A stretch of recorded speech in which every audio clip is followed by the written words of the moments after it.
Jim Jones and his podcast co-hosts went after 50 Cent's documentary work on air, and 50 Cent's affiliates made them pay for it.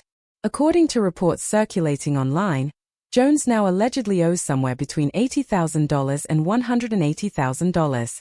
What followed was not a diss track or a simple social media argument.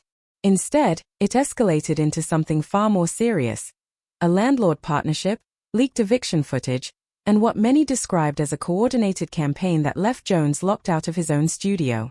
This is the story of how 50 Cent's affiliates reportedly struck back at Jim Jones after he criticized G-Unit. Part 1. The podcast that started it all. On February 19, 2026, security footage began circulating online. The video appeared to show Jim Jones kicking in a locked door at his own podcast studio after the power had been cut and the building's locks had been changed. The footage was not leaked by a random bystander. Instead, it was posted online by 50 Cent himself, who claimed he had partnered with the building's landlord and had partial control over the property. In the days that followed, the situation quickly intensified. Several of 50 Cent's affiliates, along with business associates and even the landlord, joined the public discussion. Eviction documents were shared online. Phone recordings surfaced. Social media posts mocked Jones, with some even joking that he could no longer afford to keep the heat running in the studio. The retaliation was not physical. Instead, it was financial, public, and highly strategic. But the situation did not come out of nowhere. The entire conflict reportedly began with a podcast conversation nearly 2 months earlier, one that 50 Cent appeared to take very personally. In December 2025, Jim Jones sat down with Mino Fabulous and Dave East on their podcast, Let's Rap About It. During the discussion, the topic shifted toward documentaries and whether it was acceptable for someone to create a documentary about another person without that individual's approval. Dave East raised the question, and the responses that followed lit the fuse. Is it acceptable for someone to create a documentary about you without your approval?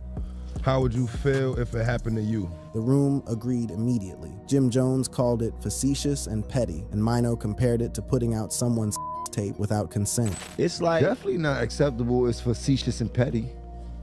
Right. It's like somebody putting out your tape. And the criticism... The room quickly reached a consensus.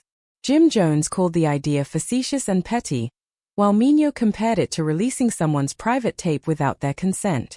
In their view, creating and distributing content about someone without permission crossed a serious line. Mino explained it bluntly, saying it was like someone putting out your tape without approval. To the hosts, the concept was clearly unacceptable. The conversation grew more animated as they continued criticizing the idea of exposing someone publicly through footage they never agreed to share. The discussion soon shifted toward how damaging such content could be. The hosts talked about how easily a documentary could present someone in an unflattering light, showing them in poor conditions, using bad lighting, or highlighting moments that make them look worse than they really are. The implication was obvious. Once that footage is released to the public, the subject has little control over how they are perceived. Although the conversation was framed in general terms, the timing suggested something more specific. Around that period, 50 Cent had released Sean Combs' The Reckoning, a Netflix documentary series examining allegations surrounding the music mogul. The Let's Rap About It hosts strongly criticized the project. They described it as exploitative and even referred to it as a mockumentary. In their view, the documentary felt less like storytelling and more like an attempt to weaponize the camera against someone who had not approved the portrayal. Kept going. The hosts zeroed in on the idea that someone would put unflattering footage out into the world without caring how it looked. Without your permission. And you're not an actual porno star. And they do it. The lighting wasn't good or nothing. The implication was not subtle. The group was not speaking in hypotheticals, or if they were, the timing told a different story. 50 Cent had just released Sean Combs' The Reckoning, a Netflix documentary series exploring allegations against the rapper. The Let's Rap About It crew saw it as exploitative. They called it a mockumentary. They questioned the motives behind it and framed the entire project as someone trying to weaponize a camera against someone else. The hosts escalated their displeasure with pointed language, making it... The frustration in the room was palpable, and the group leaned further into the idea that this kind of exposure was meant to damage someone's public image irreversibly. They discussed how easily a documentary could manipulate perception, especially when the footage made the subject look smaller, darker, or unflattering on screen. "Do you see how the lighting is dark?" one of them pointed out during the conversation. The moment drew laughter in the room, but the underlying point was serious. They were emphasizing how presentation alone could shape how the public judges someone once that footage is uploaded to the internet. To them, it felt like a deliberate tactic, showing a person in the worst possible light and then broadcasting it to millions of viewers. The discussion continued with the hosts expressing frustration about how quickly such content spreads online and how difficult it is to repair a damaged reputation afterward. Jim Jones eventually summed up the entire conversation with a single thought that set the tone for everything that followed. In his view, if someone is making a documentary about you, it should come from a place of respect. His argument was simple.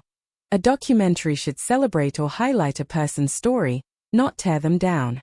If someone is important enough to have a documentary made about them, Jones believed the project should reflect that importance in a positive way. He ended the discussion with a clear statement of principle.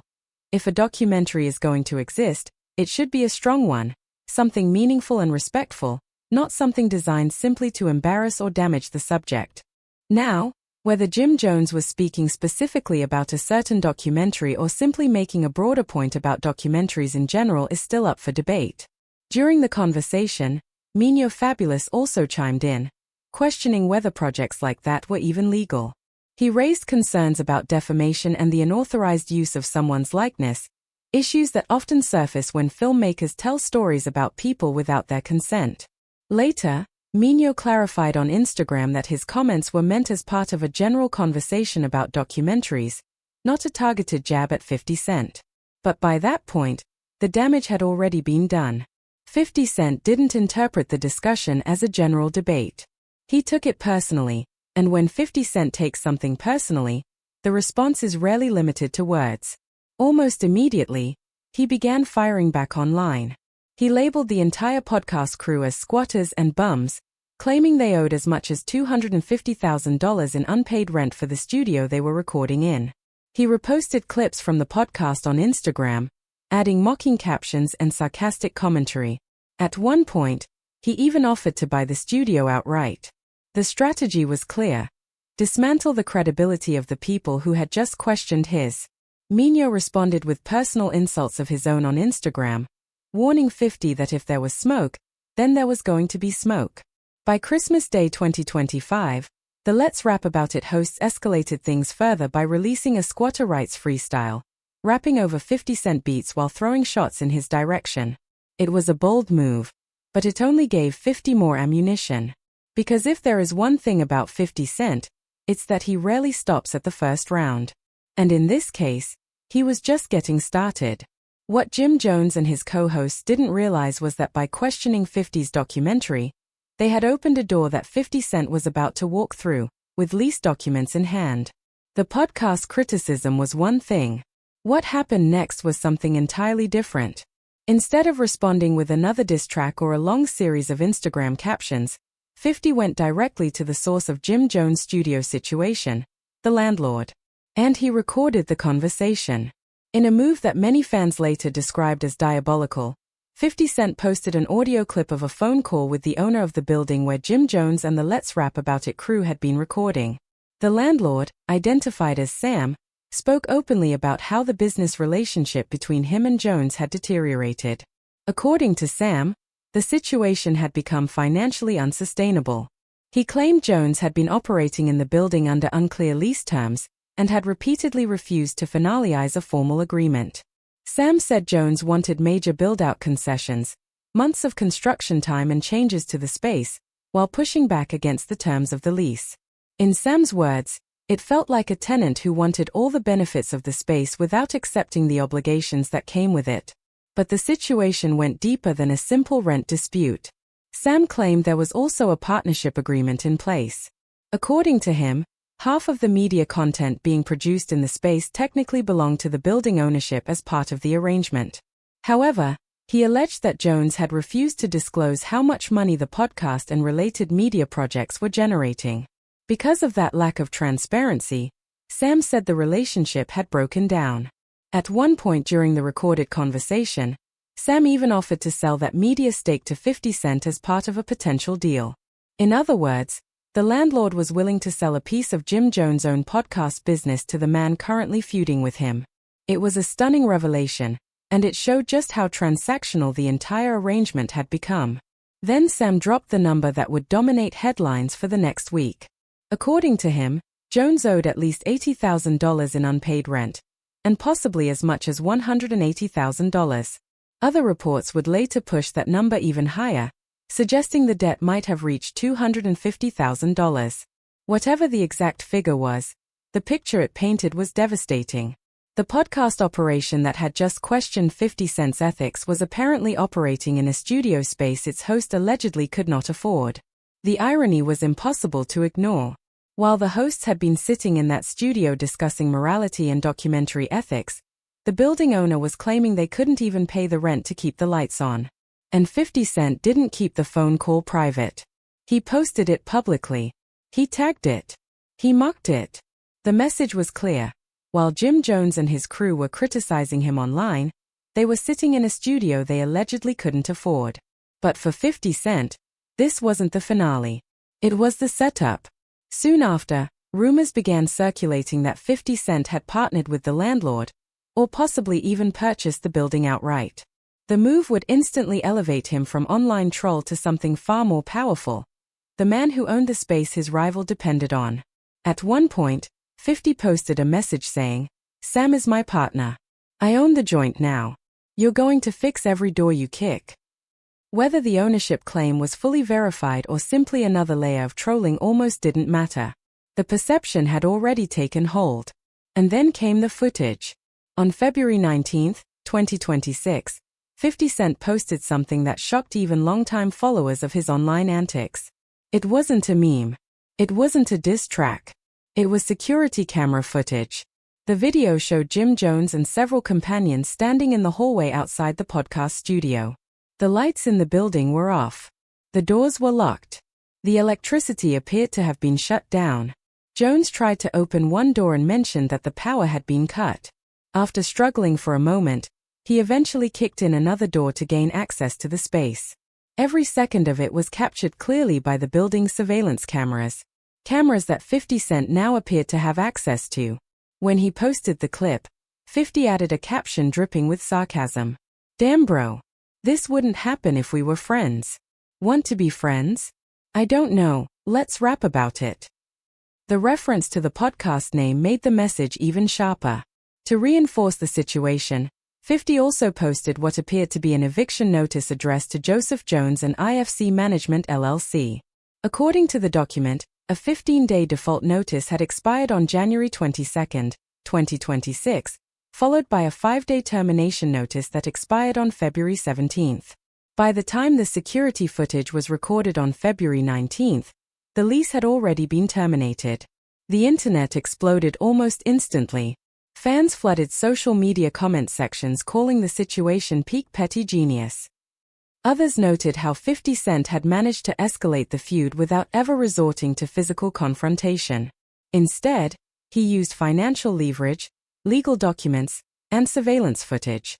One user on X wrote that the feud might last a lifetime. Another questioned how 50 even obtained access to the cameras, calling it Big Brother energy.